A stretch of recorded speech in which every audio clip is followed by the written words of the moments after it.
Hello friends, வணக்கம். Welcome to Sargunas சமையல். இன்றைக்கி நம்ம சேனலில் நல்ல சத்தான புரதச்சத்து நிறைந்த பிரேக்ஃபாஸ்ட் ரெசிபி தாங்க செய்ய போகிறோம். எப்போவும் ஒரே மாதிரி இட்லி தோசைன்னு செய்யாமல் மீல் மேக்கர் இருந்தால் 10 நிமிஷத்தில் இந்த மாதிரி புரதச்சத்து நிறைந்த காலை உணவு செய்து கொடுத்து பாருங்கள். குழந்தைகள் முதல் பெரியவங்க வரையும் விரும்பி சாப்பிடுவாங்க. சுவையும் மனமும் பார்த்திங்கன்னா அட்டகாசமாக இருக்கும். சாப்பிட்றதுக்கு பஞ்சு மாதிரி சூப்பராக இருக்குங்க. இது எப்படி செய்யுதுன்னு பார்க்கலாமா? இதை பண்ணுறதுக்கு அடுப்பை பற்ற வச்சுட்டு ஒரு பாத்திரத்தில் தண்ணி வச்சுருக்கிறேங்க. நல்லா தண்ணி கொதிச்சிடுச்சு. அதில் 1 ஸ்பூன் உப்பு சேர்த்துக்கங்க. கூடவே நான் 1 கப் அளவுக்கு மீல் மேக்கரை எடுத்துருக்குறேங்க. இது ஒரு 350 கிராம் இருக்கும். ஒரு 4 பேர் சாப்பிட்ற அளவுக்கு நான் எடுத்துருக்கிறேன். தண்ணியில் சேர்த்துட்டு நல்லா கொதித்து இந்த மாதிரி வர்ற வரையும் அடுப்பை ஆன்லேயே வச்சுக்கோங்க. இப்போ அடுப்பு ஆஃப் பண்ணிவிடுங்க. ஆஃப் பண்ணிவிட்டு ஒரு மூடி போட்டு மூடிட்டு 10 நிமிஷம் அப்படியே விட்டுறலாம், இருக்கட்டும். இப்போ ஒரு 10 நிமிஷம் கழித்து ஓப்பன் பண்ணி பார்க்குறேன் பாருங்கள். நல்லா ஊறிட்டு நல்லா உப்பி வந்திருக்குது பாருங்கள். நல்லா சாஃப்டாக இருக்கும். ஒரு 10-15 நிமிஷம் விட்டிங்கன்னா தான் இந்த மீல் மேக்கர் வந்து நல்லா சாஃப்டாக வரும். இப்போ இதை ஒரு தட்டில் நாம் எடுத்து வச்சுக்கலாம். எல்லாத்தையும் தட்டில் நான் எடுத்து வச்சிட்டேன் பாருங்கள். இப்போ இதை நல்லா ஆற வச்சுட்டு கொஞ்சம் கூட தண்ணி இல்லாமல் ஒட்டை பிழிஞ்சிட்டு எடுத்துகிட்டு வந்துடலாம். பாருங்கள், கொஞ்சம் கூட தண்ணி இல்லாமல் நான் பிழிஞ்சு எடுத்துகிட்டு வந்துட்டேன், இருக்கட்டும். இப்போ இந்த மீல் மேக்கரை ஒரு மிக்ஸி ஜாரில் சேர்த்து கொரகொரப்பாக அரைச்சி எடுத்துக்கலாங்க.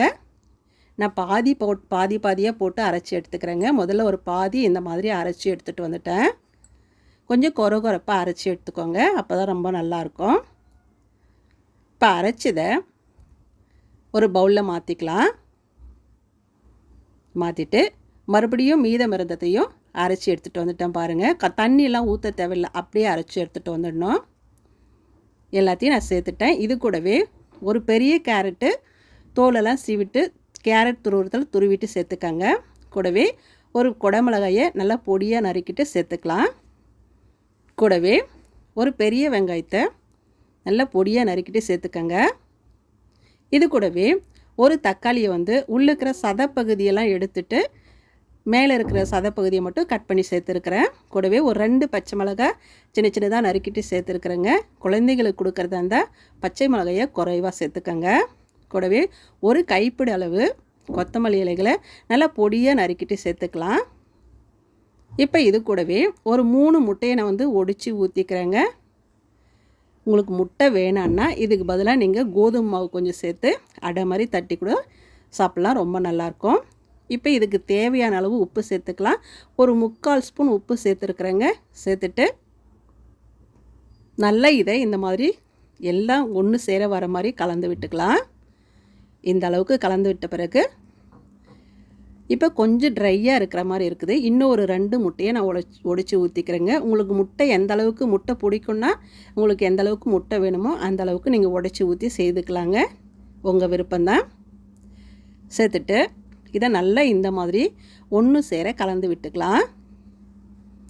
கலந்து விட்ட பிறகு இப்போ இது கூடவே சில்லி ஃப்ளேக்ஸ் 1 ஸ்பூன் சேர்த்துக்கிறேங்க. இது வந்து காய்ந்த மிளகாயை மிக்சியில் போட்டு அரைச்சி சேர்த்துருக்குறேன். உங்களுக்கு காரம் குறைவாக வேணும்னா நீங்கள் குறைச்சி சேர்த்துக்கலாம். ஒரு 1/2 ஸ்பூன் மிளகுத்தூள் சேர்த்துக்கிறேன்.